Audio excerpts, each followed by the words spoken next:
불길 속에서 살아 돌아온 남자, 그리고 새로운 위협. 창고를 뒤덮은 불길 속에서 모두가 죽었으리라 생각했던 순간 죽은 줄 알았던 우태식이 나타나 아이들을 차에 태우고 탈출에 성공합니다.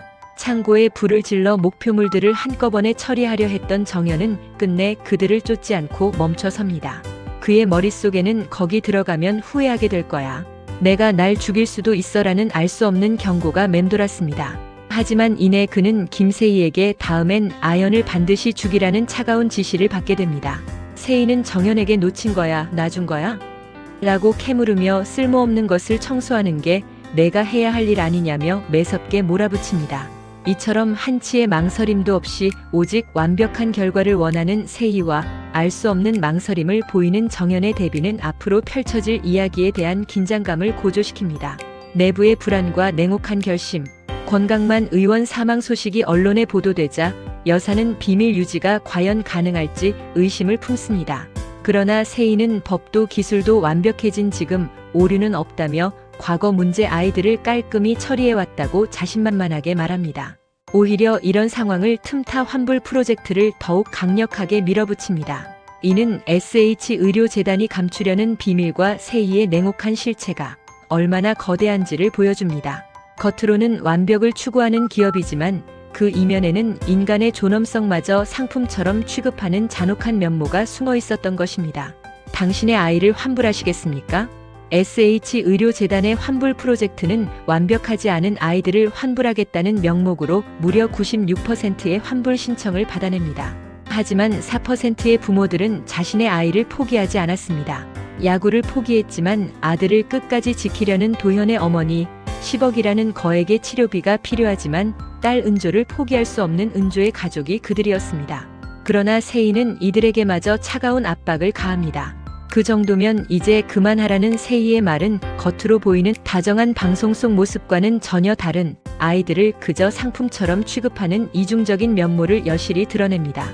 그녀에게 아이들은 완벽한 상품이 아니면 폐기해야 할 불량품에 불과했던 것입니다.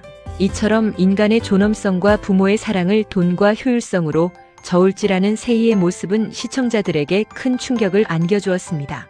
반격의 시작, 그리고 예상치 못한 배신. 우태식은 세희의 냉혹함에 맞서기 위해 SH 건물에 침입해 환불 명단을 입수합니다.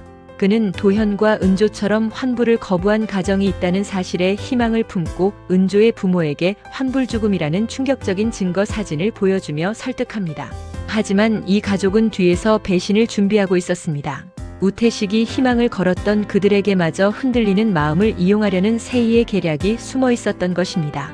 이처럼 환불 프로젝트를 둘러싼 이해관계와 인간의 나약함이 얽히고 설키며 스토리는 예측할 수 없는 방향으로 흘러갑니다. 힐링 캠프 아니죠, 킬링 캠프. SH는 환불을 거부한 아이들과 부모들을 힐링 캠프라는 이름으로 한 곳에 모읍니다. 하지만 이 캠프의 실체는 시작부터 충격적입니다. 부모들에게 총이 지급되고 아이들에게는 살아남아라는 섬뜩한 명령이 떨어집니다. 순식간에 오징어 게임을 연상시키는 생존 서바이벌이 시작된 것입니다. 힐링이라는 달콤한 포장지 속에는 아이들을 제거하려는 잔혹한 의도가 숨어 있었던 것입니다. 이 혼란 속에서 아연은 은조로 위장해 캠프에 잠입하지만 은조 부모의 배신으로 함정에 빠지고 맙니다. 그리고 이 모든 것을 조종하는 세희를 향해 저격 소총을 겨누는 순간 정연이 나타나 그녀를 막아섭니다. 총성과 비명, 숨막히는 긴장감 속에서 7화는 막을 내립니다. 과연 정연은 어떤 선택을 할 것인지, 그리고 아연은 이 위기를 어떻게 헤쳐나갈지 다음 화에 대한 기대감을 최고조로 끌어올립니다. 7화의 에필로그는 등장인물들의 비극적인 과거를 보여주며 이야기의 깊이를 더합니다. 석수는 마지막에 다 같이 모여서 좋았다는 말을 남기고 눈을 감아 안타까움을 자아냅니다. 한편 어린 세희는 어머니에게 버려진 후 우수한 성적으로 장학금을 받는 아이였지만 다른 아이들에게 괴롭힘을 당하다 이대로는 못 산다며 가해자의 머리카락을 자르는 기괴한 과거를 회상합니다. 이는 완벽함에 대한 그녀의 집착이 단순한 광기가 아닌 버림받았던 과거의 상처에서 비롯된 것임을 암시하며 캐릭터에 입체감을 부여합니다. 이번 7화는 전반부의 기업정치 음모극과 후반부의 피 튀기는 서바이벌 스릴러가 절묘하게 결합된 구성이 압권이었습니다. 아이 환불이라는 충격적인 설정을 통해 부모의 사랑과 선택을 시험하고 완벽함이라는 이름 아래 인간성이 어떻게 무너지는지를 생생하게 보여주었습니다. 특히 마지막 15분은 힐링이 아니라 킬링이었다는 표현이 절로 떠오를 만큼 엄청난 몰입감을 선사했습니다. 8화 예고편에서는 더욱 격렬해질 서바이벌과 엇갈리는 인물들의 운명이 예고되며 시청자들의 궁금증을 자극하고 있습니다. 과연 이 잔혹한 캠프에서 살아남을 자는 누구일까요? 그리고 세희의 완벽주의를 무너뜨릴 유일한 방법은 무엇일까요?